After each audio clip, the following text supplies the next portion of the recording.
لیکن اللہ رب العالمین نے ان کے گناہوں کی وجہ سے ان کو پکڑ لیا، اور پھر جب اللہ کا عذاب آتا ہے تو اللہ کہتا ہے کہ میرے عذاب سے کوئی تمہیں بچانے والا نہیں ہے۔ ان بطش ربک لشدید، جب تیرا رب پکڑتا ہے تو تیرے رب کی پکڑ بڑی شدید ہے، اس کو کوئی چھڑا نہیں سکتا۔ اللہ رب العالمین تنبیہ کر رہا ہے، اللہ خبردار کر رہا ہے، اللہ نصیحت کر رہا ہے، اللہ نظر ثانی کا کہہ رہا ہے کہ دیکھو وہ قومیں تم سے طاقتور تھی، ارم ذات العماد التی لم یخلق مثلها فی البلاد، ان کے جیسے ہم نے شہروں کے اندر پیدا نہیں کیے تھے، لمبے لمبے ستونوں والے ہم نے لوگ بنائے تھے، اتنے لمبے لمبے قد کہ ستونوں جتنے ان کے قد تھے، پلر جتنے ان کے قد تھے، لیکن ہم نے ان کو تباہ کر دیا۔ کیوں؟ کیونکہ وہ ہماری سرکشی کرنے لگے تھے، وہ ہمارے احکامات کو جھٹلانے والے بن گئے تھے، روگردانی کرنے والے بن گئے تھے، اس لیے ہم نے ان کو پکڑ لیا۔ اور سورہ یونس کی اس آیت کو یاد کریں جس میں اللہ رب العالمین فرماتا ہے کہ ثم جعلناکم خلائف فی الارض من بعدہم لننظر کیف تعملون، کہ ان قوموں کو ہم نے تباہ اور برباد کیا، ان قوموں کو ہم نے صفحہ ہستی سے مٹایا۔ اس کے بعد کیا ہوا؟ ثم پھر جعلناکم خلائف فی الارض، ہم نے زمین پہ ان کا جانشین تم کو بنایا، ان کا جانشین تم کو بنایا، ان کے بعد ہم تم کو لے کر آ گئے، من بعدہم، ان کے بعد اللہ کیوں لے کر آئے؟ اللہ قومیں تو برباد ہو گئی، تباہ ہو گئی، صفحہ ہستی سے مٹ گئی، آپ نے ہمیں ان کا نائب بنا دیا، خلیفہ بنا دیا۔ اللہ کیوں؟ اللہ کہتا ہے لننظر، تاکہ اب دیکھیں، لننظر، تاکہ اب ہم دیکھیں کہ کیف تعملون، تم کیا کرتے ہو، تم کیا کرتے ہو، تم بھی وہی شرک کی دلدل میں پھنسے ہوئے ہو، تم بھی وہ ناپ تول کی کمی میں پھنسے ہوئے ہو، ناجائز منافع، فراڈ، دھوکہ جو پچھلی قوموں کا وتیرہ تھا، اگر تم اس کے اندر پھنسے ہوئے تو یاد رکھو عذاب تمہارے اوپر بھی آئیں گے، عذاب کی نوعیتیں مختلف ہو سکتی ہیں۔ تو اللہ رب العالمین قرآن مجید میں بارہا تنبیہ کر رہا ہے کہ دیکھو ان کو برباد کر دیا، دیکھو یہ کون لوگ تھے، دیکھو ان کے پاس کتنے وسائل تھے، اس کے باوجود یہ مقابلہ نہ کر سکے اللہ کے عذاب کے سامنے، یہ تباہ اور برباد ہو گئے۔ تم اپنی اصلاح کر لو، تم اپنے گربانوں میں جھانک لو۔ یہ جو آج معاملات معیشت تنگ ہے پوری دنیا کے اندر، یہ جو وائرس آیا ہوا ہے جس نے پوری معیشت کو تباہ اور برباد کر دیا، معمولات زندگی کو مفلوج کر کے رکھ دیا ہے، اب تو پلٹ آؤ اللہ کی طرف۔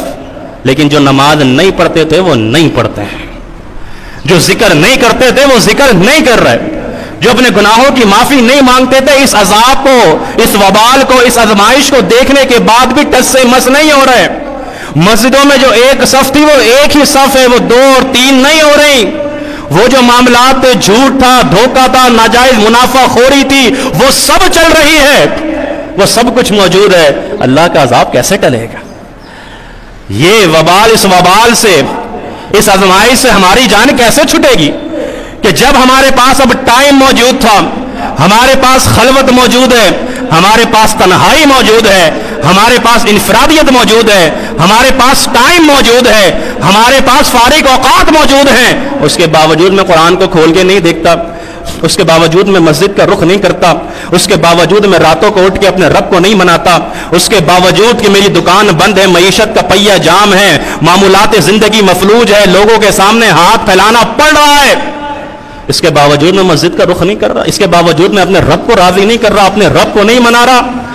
میرے بھائیوں اور دوستوں، میری ماں اور میری بہنوں، آج کے اس ماہ مبارک میں، اس رمضان کے مہینے میں تہیہ کرو، ارادہ کرو، یہاں سے اٹھ کے جاؤ تو یہ نیت لے کے جانا، یہ سبق لے کے جانا، خطبہ جمعہ کا یہ خلاصہ لے کر جانا کہ ہم نے اپنے رب کو راضی کرنا ہے، ہم نے اپنے رب کو منانا ہے، ہم نے 5 وقتہ نماز کی پابندی با جماعت کرنی ہے، ہم نے قرآن مجید کا 1 صفحہ 2 صفحہ لازمی ہم نے تلاوت کرنی ہے، ہمیں پڑھنا نہیں آتا، ہم مسجد کے قاری، مسجد کے امام اور مؤذن کے پاس بیٹھ کے ہم سپارہ پڑھیں گے، ہم قرآن مجید کا 1 صفحہ پڑھیں گے، ہم اٹک اٹک کے پڑھیں گے، اللہ رب العالمین ہم کو دوہرا اجر دے گا، ہم کو دوہرا ثواب دے گا، ہم نوافل کی کثرت کریں گے، ہم استغفار کریں گے، ہم اٹھتے اور بیٹھتے اللہ رب العالمین کا شکر ادا کریں گے۔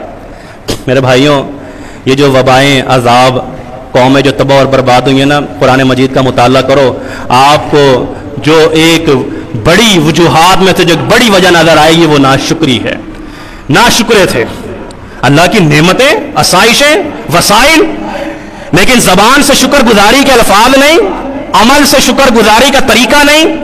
اللہ رب العالمین نے فرمایا کہ میں تم کو عذاب دے کے کیا کروں گا اگر تم میرے شکر گزار بندے بن جاؤ. اس کا مطلب کہ ناشکری کرتے ہو تو عذاب آتا ہے نا. اللہ اکبر. پہلے گورنمنٹ جاب بھی تھی، پرائیویٹ بھی کر رہے تھے، اور اگر شام میں کوئی پارٹ ٹائم، کوئی ٹھیلا، کوئی دکان، کہیں بیٹھنے کی جگہ مل گئی تو وہاں بھی جا کے بیٹھتے تھے. چاروں طرف سے پیسے تو آ رہے تھے، مال تو بن رہا تھا، لیکن شکر گزاری کے الفاظ زبان پہ نہیں تھے. بھائی کیسا چل رہا ہے سب کچھ؟ بس بھائی چل رہا ہے، گاڑی چل رہی ہے، مل جاتی ہے روٹی 2 وقت کی، بس یہی چل رہا ہے، ہو جاتا ہے. اس طرح کے الفاظ تھے. اور آج جب سب کچھ بند ہو چکا ہے، آج جب کوئی پائی پیسہ نہیں ہے، تو میرے بھائی اب اللہ کا شکر ادا کرو کہ اب بھی اللہ نے تمہیں بھوکا تو نہیں مارا، تمہیں کھلا تو رہا ہے، پلا تو رہا ہے.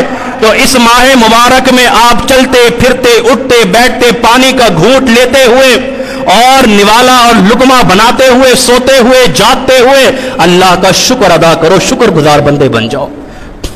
اللہ کی لاتعداد نعمتیں تمہارے پاس آج بھی موجود ہیں. اپنے جسم پہ غور کر لو، یہ آنکھیں کتنی بڑی نعمت ہے. یہ جوڑ ہڈیوں کے بتانے کی ضرورت نہیں ہے. سب دوست ایسے بیٹھے ہوئے ہیں کہ جانتے ہوں گے کہ اگر ہڈی کا ایک جوڑ کھل جائے تو کیا ہو جاتا ہے، کیسے معاملات ہو جاتے ہیں، زندگی مفلوج ہو جاتی ہے، فالج زدہ ہو جاتی ہے. یہ نعمتیں، یہ سماعت، یہ بصارت، یہ ذہن، یہ دل کا دھڑکنا، یہ پاؤں کا چلنا، یہ ہاتھوں میں قوت، یہ طاقت، یہ سب نعمتیں ہیں اللہ کی. اللہ کا شکر گزار بندے بن جاؤ. شکوہ چھوڑ دو میری ماں، میری بہنوں، میرے بھائیوں، شکوہ چھوڑ دو، شکایت چھوڑ دو، اللہ راضی ہو جائے گا. قوم سبا کا آپ نے تذکرہ نہیں پڑھا قرآن مجید کے اندر؟ قوم سبا اللہ نے کتنی نعمتیں دی تھی، کیسے باغات سے نوازا تھا، کون سا ایسا پھل تھا اللہ اکبر کہ جس کا باغ قوم سبا کے پاس نہ ہو. روڈ یہاں بیچ میں دائیں اور بائیں اللہ رب العالمین نے باغات، یہ لمبے چوڑے باغات، پھلوں سے لدے ہوئے درخت.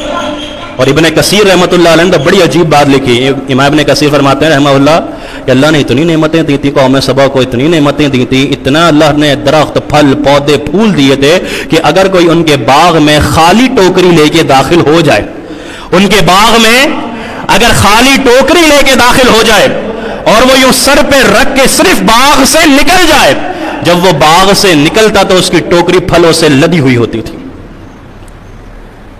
اللہ نے اتنی نعمتیں دیں، اتنے وسائل دیے، اتنی چیزیں دیں، لیکن کیا کیا اس قوم نے؟ اللہ کی ناشکری کی. اللہ نے کیا کیا؟ اللہ نے برباد کر دیا، درختوں کو اکھاڑ کے پھینک دیا، اس قوم کا صفحہ ہستی سے نام مٹا دیا.